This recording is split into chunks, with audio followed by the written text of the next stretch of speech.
love of God, pull yourself together, Manny. Get on with it. I can't stress enough how important it is to rise from failure.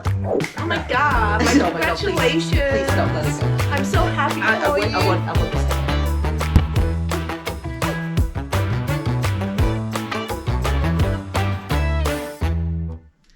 Hello and welcome to Informally Informed. I'm Izzy. And I'm Garcia. And today we're going to be discussing competitiveness.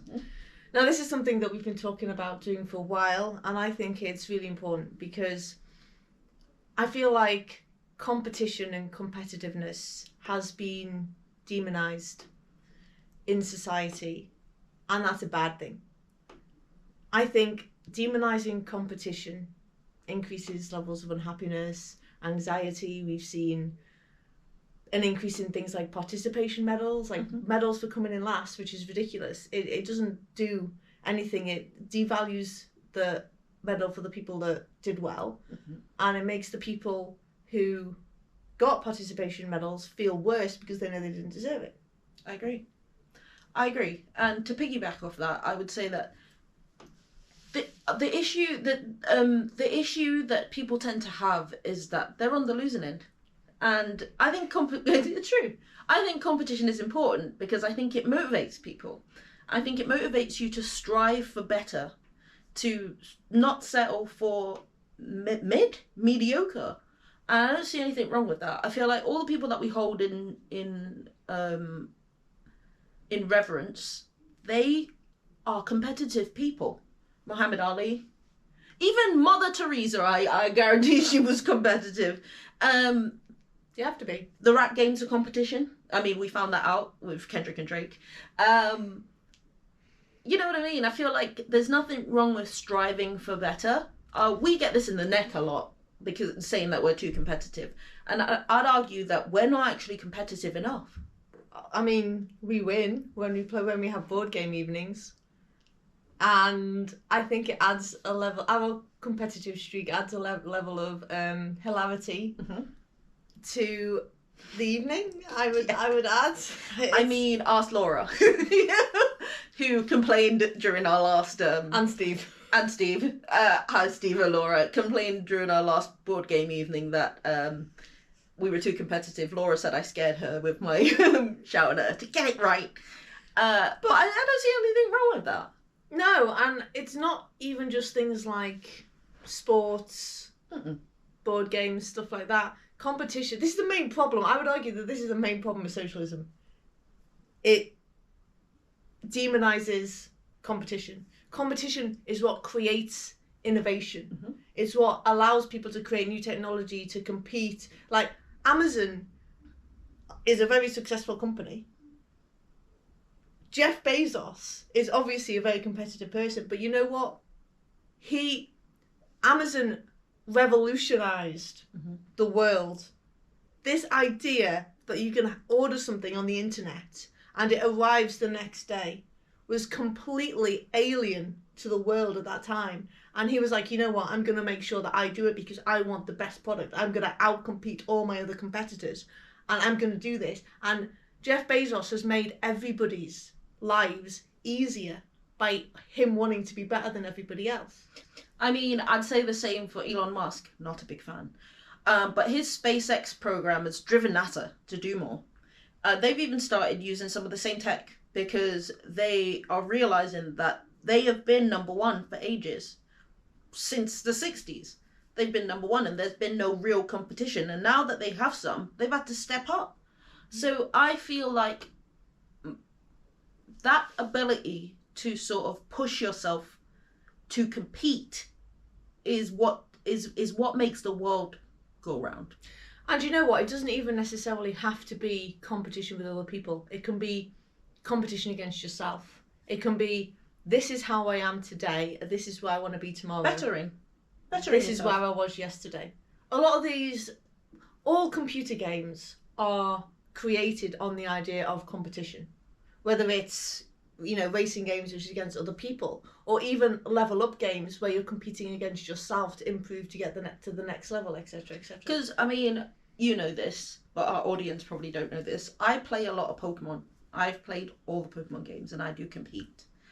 And I look at this as, what can I do better to beat my opponent? You have to train. You have to level up. You have to do these things. You have to breed the right Pokemon with the right EVs and IVs. If you know what I'm talking about, you know what I'm talking about. If you know, you know. All of those things, you know, it takes time, effort, and energy. And I think this is it. When people don't want to put in the time to better themselves, they'll turn to the person that is doing so and say, you're too competitive. You're too competitive. No. The person is putting in the time, energy, and effort. These things don't happen overnight. It's like, you know about the iceberg principle? No, enlighten me. So when people, this is taught a lot in, you know, in how to be successful, stuff like that. When people look at somebody that is successful, imagine an iceberg. The vast majority of the iceberg is underwater. Mm-hmm. People only see what's above the water. And they look at that person and go, they've looked out, they've done this, because they've seen what's above the water. What they haven't taken into consideration is everything underneath.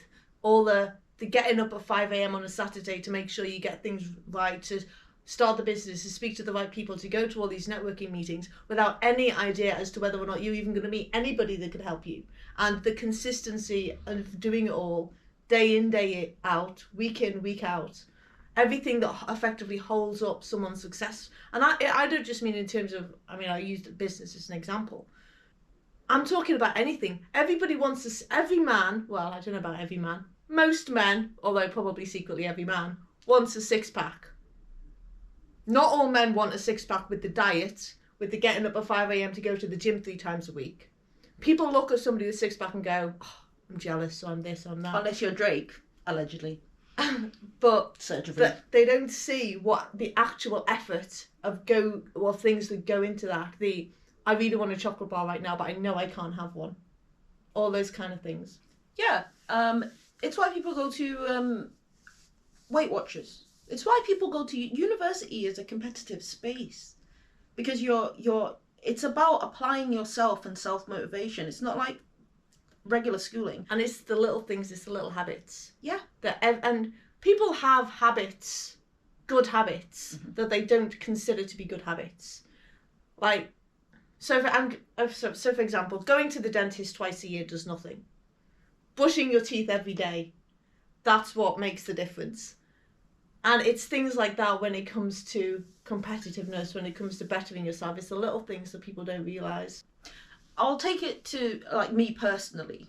So my competitive spirit, because that's what I'm calling it, has pushed me to be better in life, to want more for myself, to look at the haves and the have-nots and recognise how the have-nots got there, because the haves got there, because they've not just, a lot of people think that if you're at the top of something, then you were probably born with a silver spoon. The UK has more millionaires, self-made millionaires than anywhere else, and a lot of them came from humble beginnings. So much class mobility in the UK. So much class, more so than in the US.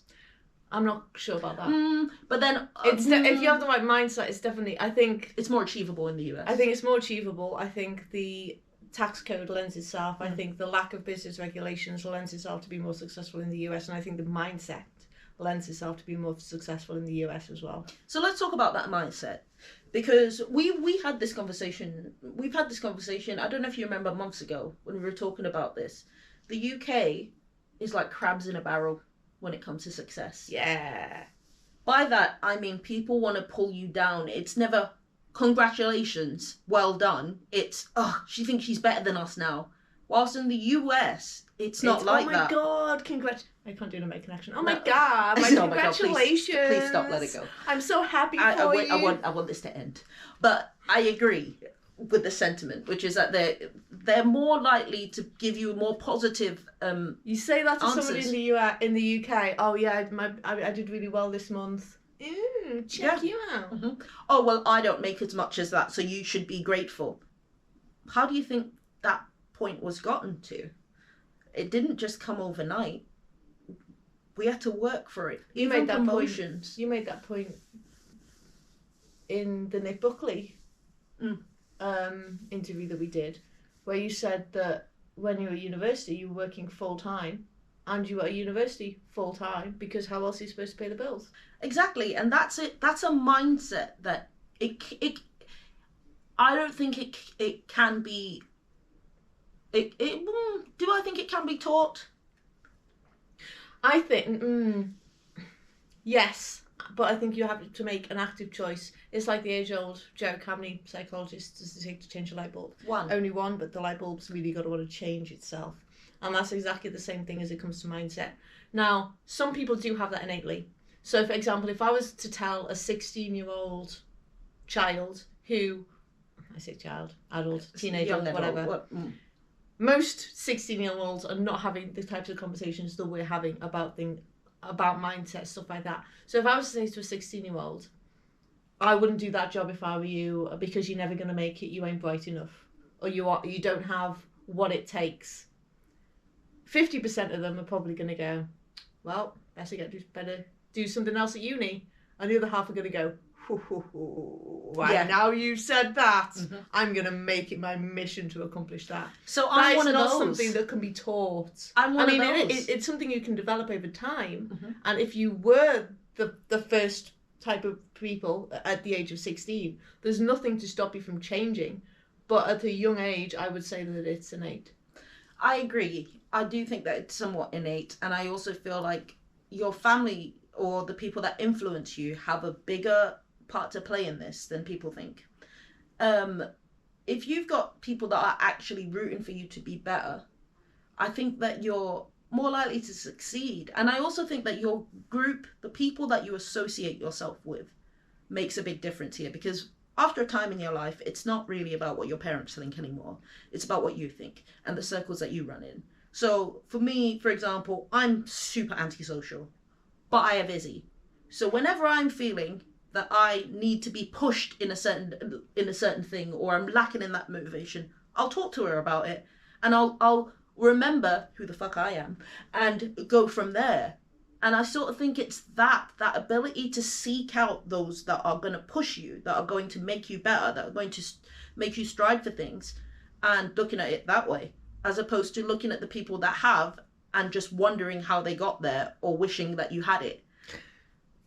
I think as well that everybody has competition and has a competitive nature.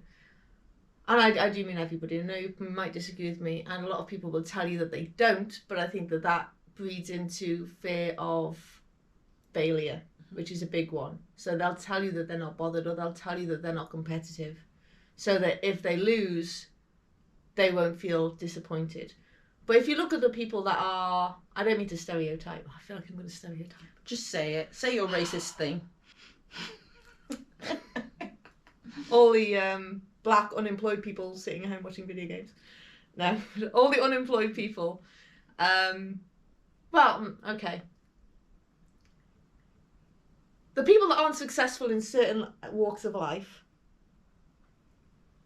find competition in other areas of life, like video games. That's what I was going to say. That's why I thought maybe that's a little bit stereotypical, 25-year-old obese man in his mum's basement watching playing whatever he's playing. But I think that's a valid point. People that are not competitive in one area of their life do find it, whether that's watching the footy, whether that's whatever. But then again, I did have a conversation with somebody a while back about somebody that worked at the last hospital I worked in. And she said, oh, he's good looking, do you reckon he's got a six-pack? And I said, I highly doubt that. And she went, why? And I said, because he's been in the same job on the lowest ranking for the last 20 years. If he had a six-pack, he'd have probably if he'd have made the effort to get a six-pack, he'd have probably made the effort to better himself in other ways as well.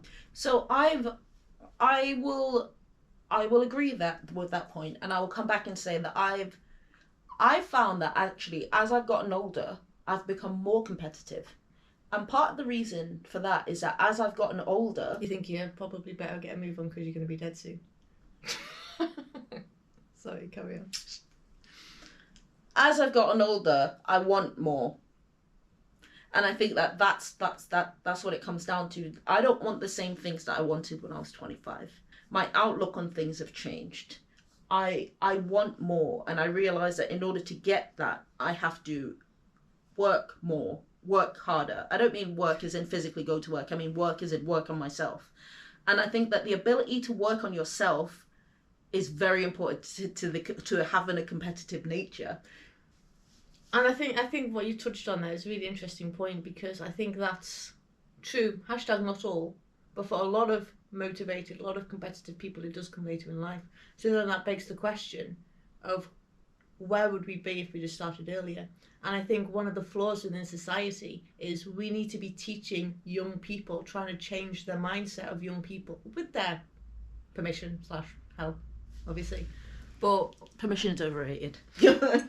Guiding yeah, young people to understand the importance of that, which is difficult when you're young, because you don't think about the consequences. Your brain doesn't finish developing until the age of 25, so it's difficult to see the consequences of your actions when you're young. Mm-hmm. And the other thing I wanted to say in terms of competition is that it's very much human nature. The amygdala, the amygdala mm-hmm. is, which is an area in your brain, it's literally there to track your status.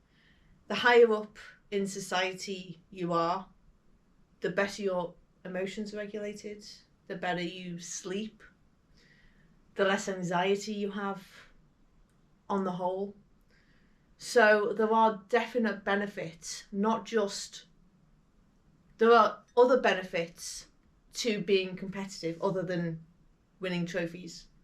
See, I don't know if I agree with that, because I found that as I've gotten older and more competitive, my anxiety has actually risen. But then, but that's are you going to say autism? All right, okay. I was going to say life things, but for the most part, that's true. I mean, the data's there. Yeah. But so that's the other point I was going to make, which is that anxiety. People always demonize anxiety. When it's too high and it's affecting your function, that is a problem. But anxiety is helpful. It's what pushes you to do better. If you're going for, let's say you're having an exam or something like that, and you're trying to study. I was just going to use that example. Oh, okay. Well, literally. That's the anxiety of failure is what pushes you to do better. I don't think that anxiety is necessarily inherently a bad thing. So I had this conversation with Laura, and we disagreed on this point. She was talking about everybody's got anxiety, this, that, and the other. But to me, the word anxiety was something that was diagnosed. Mm-hmm. And I think I would disagree with you, because I think that the word anxiety is massively overused. It should be for a specific thing. So when somebody goes, oh, I've got exams, a 17, 18-year-old, oh, I've got my A-levels coming up, oh, I've got anxiety. No, you haven't. You're nervous because you got an exam, because you're worried about the future. That is not the same as anxiety. So I would disagree with you on that, because I don't think that is part of that comes under anxiety. To me, anxiety is a diagnosable condition that has been overused, that people are now using in very much an age of victim Olympics. But let me add one more point, because I do feel like a lot of people, somebody Pete made this point at one of the debate groups a while back, when he said it used to be when you were young, you'd meet somebody, say, oh, what do you do? Now you're like, what do you have? It's almost like a badge to wear. Yeah. So it's become very much overused. Yeah, what were you going to say? I was going to say that I agree with that point to an extent, because obviously we both work in the medical field. We both know that anxiety comes in different stages, and there are diagnosable. Anxiety is diagnosed. I mean, I've got serious anxiety disorder, which is diagnosed. I agree that people just throw it around for everything, instead of just saying nervous to an extent, because we don't diagnose that necessarily in children. Fact check me on that. We would look at it in a different light, but when you get to an adult, as I said, it's only when it starts to affect your function, because that's the same with any illness. You can live with an illness and it doesn't necessarily affect your function. It's when it starts to impact your function. That's when it's a problem. But I do think that it's an important aspect to competitiveness, because I think it pushes you. That worry, well, if you're looking at diagnosed anxiety, that worry of what could happen, what's happening next, that's what pushes, well, for me personally anyway, that's what pushes me. So whilst yes, I am a completely neurotic person at times, shut up. I didn't say anything. You did. Me and Jesus heard you. Anyway, those neuroses are the things that make me want more. Those neuroses are the things that make me think, oh, I need to overcome my own mind to get what I want. Because I know that once I have it, the things that were holding me back will be gone, because I would have proved that wrong. And I think it's that in, like you said before, the innate thing of, for me, it's if people tell me I can't, I certainly will. Let me tell you that. Yeah. Don't tell me what to do. Exactly. Do not tell me what to do. But yeah, I can see that point. I can see that point. Okay, so let's talk about the benefit, because I firmly believe that there are benefits of both winning and losing, and there's lessons to be learned from both. I think losing isn't so. A while back, a couple of years back, I was having a conversation with somebody in work, and her daughter was doing, is it triathlon, where they do the three, triathlon. Yeah. And she competed like every weekend. She was taking her daughter out to all these competitions, and she was doing very well. She was absolutely really good. She was like 12 at the time. And I remember having a conversation on the Monday morning. Oh, how did your daughter do? And she said, oh, it was so bad. She hadn't zipped her wetsuit up properly. So as a result, water got into her wetsuit. It slowed her down. She was first into the water, last off. And I said, is she okay? And she was like, oh my God, there was hysterics. There was crying all the way home. Well, you can imagine, 12-year-old. And then my colleague said to me, but you know what? I think it was probably good for her, because it's the first time she'd ever because she's so good at it. It's something that comes very naturally to her. So I think it was a very humbling experience, and I think it's something that she needed it. It was basically what she said, she needed it.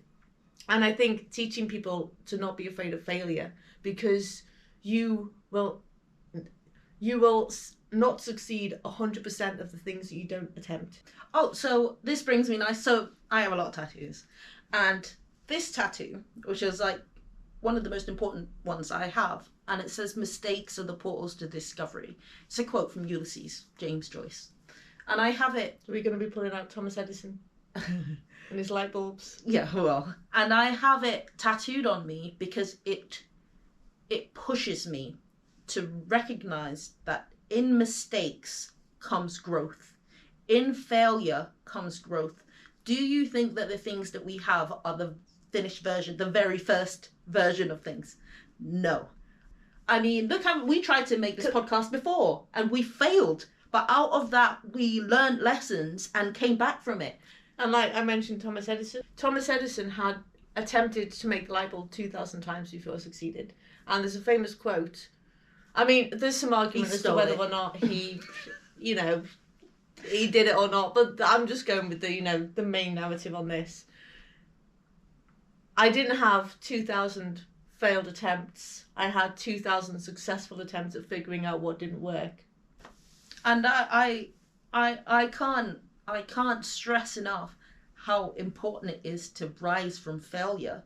That feeling, I have had feelings of deep loss.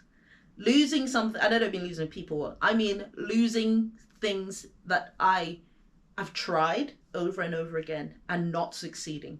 And like you said, from there, I've come back fighting. And that's where all those sayings have to come from somewhere. And that's where it comes from. Rising from the ashes. All of those things are people throughout history telling you that it's okay to fail.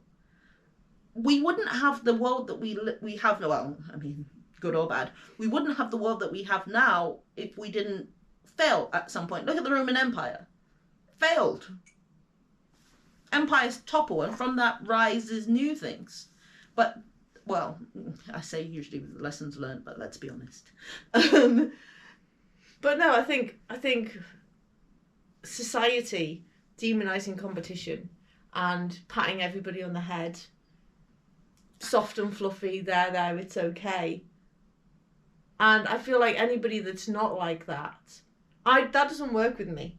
It's given rise to less resilience. It's fine, all this kind of stuff. No, what gets me up is, Izzy, for the love of God, pull yourself together, Manning. Get on with it. Same. I mean, that's what I'm here for. I need a hug, but I need that one hug and then moving forward. I need that one bit of moment to soak, and then I'm getting up and rising again. It's never a point of, that's it then, I'm not doing that again. That's ridiculous.